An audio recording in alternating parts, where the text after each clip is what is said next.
Barbenheimer lived up to expectations at the box office this weekend, generating an estimated $235 million in total domestic revenue. Both films smashed opening weekend estimates. Barbie earned approximately $155 million in its first 3 days, the highest opening of the year, while Oppenheimer made around $80.5 million. Joining us for more, Brent Lang, Variety executive editor. It's just so weird, Brent, that we're even talking about those two movies in the same breath. I get it, and it makes a good portmanteau, to do Barbenheimer, but they're so different. But they're both really breathing life into theater chains. I'm just hoping it's not the last hurrah because of the strikes. Well, I think you hit the nail on the head there, because it really could be the last hurrah. I mean, this is a phenomenal weekend, and it's a reason for movie theater owners to feel very good about the state of their business. It's also a celebration of kind of original, a little bit offbeat creativity, which has been really missing this summer. And I think when you look at the failure of a lot of the films that have come out this summer, they weren't kind of scratching that itch of having something different, offering something original and sort of zesty. And these two films clearly did just that. But as you say, it may well be the last hurrah, because if you look ahead, a lot of the major studios are looking at moving their big tentpole releases in the fall because of the strike and because of what that means in terms of movie stars being able to promote their films. Where are we with the strike right now? What's your forecast, either for both that we're talking about? How long, and is it going to be settled in tandem? I don't see how that. According to my sources, they're probably going to go back to the actors. They feel like they're a little closer with the actors than they are with the writers. But right now, there's kind of a cooling off period. None of the sides are talking to each other, which suggests to me that it could last quite a bit of time here. I think optimistically, we're looking at something like October for both strikes to be settled, probably a little bit later in the year. What's next that you see? And is it going to be a slow burn for Mission Impossible? I haven't seen it yet. I want to see it. Are there a lot of people that still want to do that?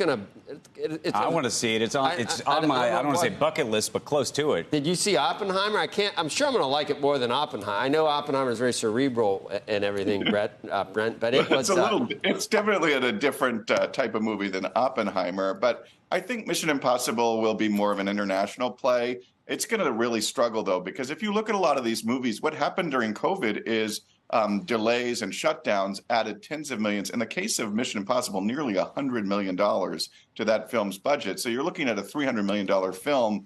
I don't see how it gets there globally. It'll probably lose money theatrically. Same thing happened with Indiana Jones and the Dial of Destiny. It's a real big problem in Hollywood. Movies just simply cost too much money. And that's kind of colliding with these new labor tensions, which means that somehow, somewhere, someone's going to have to try to figure out a way to make these things a little cheaper. The different studios and Netflix and the places we watch entertainment, who's going to last the longest? Who's most vulnerable from the strikes? In terms of the strike? I mean, I think if you look at who's the best positioned, it's a company like an Apple or an Amazon, where entertainment is really just an infinitesimal part of their overall financial picture. I think the pure play media companies like Disney, like Warner Brothers Discovery, Paramount Global, those are really feeling the pinch. And I think that's going to be a real source of tension within these negotiations, is that on the one hand, you have a company with a market cap of $3 trillion in Apple. On the other hand, you have a company like Paramount Global with a market cap of $10 billion. I mean, there's just a chasm that separates these companies. And if you're an Apple or you're a Netflix, you really want to hold on to your proprietary data.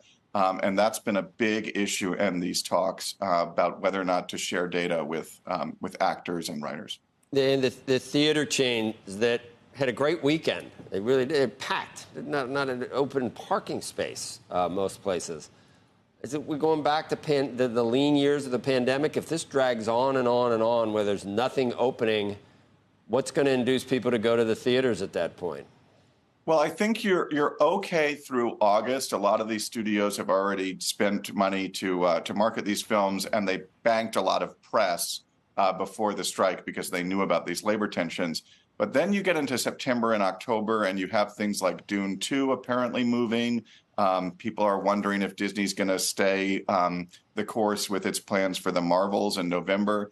You know, just losing one of those movies, they call them tentpoles for a reason, right? They hold up the whole slate. So if you lose one of those movies, it could be, you know, catastrophic for some of these movie theaters, which have a lot of debt on their books because of a period of M&A that preceded the pandemic, and that are still struggling to get people to come back to their venues. And I think they are understandably ecstatic about this weekend, but probably somewhere a little further back feeling pretty anxious about where things are headed.